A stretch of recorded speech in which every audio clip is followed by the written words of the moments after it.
Sir, ಈಗ Yediyurappa family ಮೇಲೆ ಮಾತಾಡಿದ್ದಕ್ಕೆ ಈಗ ಉಚ್ಚಾಟನೆ ಆದ್ರ, ಯಾಕಂದ್ರೆ ವಿಜೇಂದ್ರ ಮೇಲೂ ನೇರ ಆರೋಪ ಮಾಡ್ತಾ ಇದ್ರು, ಅದರಿಂದನೇ ಈ ಪಕ್ಷ ನಿರ್ಧಾರ ಅಲ್ಲ ಇವಾಗ ಪಾರ್ಟಿ ಅನ್ನಂಥದ್ದು ಒಂದು ಶಿಸ್ತಿರೋ ಕಾರಣ, ಒಂದು ರಾಜ್ಯಾಧ್ಯಕ್ಷರ ಅಂದ್ರೆ ಅವ್ರದೇ ಆದಂತ ಚೌಕಟ್ಟುಗಳು ಇರ್ತಾವ.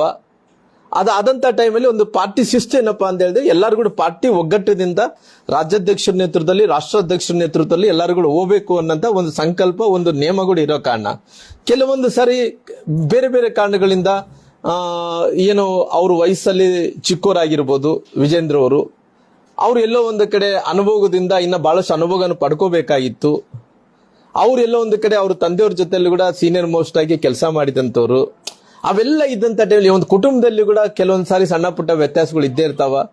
ಅವೆಲ್ಲ ಕೂಡ ಯಾರು ಸರಿ ಮಾಡಿಕೊಂಡೋಗ್ಬೇಕಂದ್ರೆ ನಮ್ಮಲ್ಲಿ ಜವಾಬ್ದಾರಿ ಇರ್ತದಲ್ಲ, ಒಂದು ಸ್ಥಾನ, ಪಾರ್ಟಿ ಒಂದು ಸ್ಥಾನ ಕೊಟ್ಟಂತ ಟೈಮಲ್ಲಿ ಅಲ್ಲಿ ಒಳ್ಳೆಯವರು ಇರ್ತಾರ, ಕೆಟ್ಟವ್ರು ಇರ್ತಾರ, ಅಧಿಕಾರದಲ್ಲಿ ಇದ್ದಂತವ್ರು ಇರ್ತಾರ, ಅಧಿಕಾರದಲ್ಲಿ ಇಲ್ಲಾರ್ದಂತವ್ರು ಇರ್ತಾರ. ಈ ರಾಜ್ಯದಲ್ಲಿ ಪಕ್ಷ ಅಧಿಕಾರಕ್ಕೆ ಬರಬೇಕಂದ್ರೆ ಎಲ್ಲರೂ ಸೇರಿದ್ರೆ ಮಾತ್ರ, ಒಟ್ಟಾರೆ ಮಾತ್ರ ಅಧಿಕಾರಕ್ಕೆ ಬರ್ಲಿಕ್ಕೆ ಸಾಧ್ಯ ಆಗೋದು. ಅಂತ ಟೈಮಲ್ಲಿ ಎಲ್ಲರೂ ಕೂಡ ಸೇರ್ಸ್ಕೊಂಡಂತ ಕೆಲಸ, ನಾವ್ ಯಾರು ಜವಾಬ್ದಾರಿ ಕೊಟ್ಟಿರ್ತಾರೋ ಪಾರ್ಟಿ ಅವರೆಲ್ಲರೂ ಕೂಡ ಸೇರ್ಸ್ಕೊಂಡಂತ ಕೆಲಸ ಮಾಡ್ಬೇಕಾಗುತ್ತೆ. ಎಲ್ಲರೂ ಕೂಡ ಕಾನ್ಫಿಡೆನ್ಸ್ ತಗೊಂಡು ಮುಂದಕ್ಕೆ ಹೋಗ್ಬೇಕಾಗುತ್ತೆ. ಹಂಗಾಗಿ ಅಲ್ಲೆಲ್ಲೋ ಒಂದು ಕಡೆ ಪ್ರಾರಂಭ ಆಯ್ತು. ಪ್ರಾರಂಭ ಆದ್ಮೇಲೆ ಅದು ಗುಂಪಾಗಿ ಏನೇನೋ ಆಗೋಯ್ತು. ಆದ್ಮೇಲೆ ರಾಷ್ಟ್ರೀಯ ನಾಯಕರು ಏನಂದ್ರೆ ಪಾರ್ಟಿ ಒಂದು ಶಿಸ್ತು ಬರಬೇಕಾದ್ರೆ ಎಲ್ಲೋ ಒಂದು ಕಡೆ ಇವತ್ತು ಈ ನಿರ್ಧಾರವನ್ನು ತಗೊಂಡಿರ್ತಾರ. ನನ್ನ ವೈಯಕ್ತಿಕವಾದಂತಹ ವಿಷಯ ಏನಂದ್ರೆ ಅವ್ರನ್ನ ಮರುಪರಿಶೀಲನೆ ಮಾಡಿ ಪಾರ್ಟಿಗೆ ಲಾಭ ಆಗುತ್ತೆ ಅನ್ನೋ ವಿಚಾರ ಹೇಳ್ತಾ ಇದ್ದೇನೆ.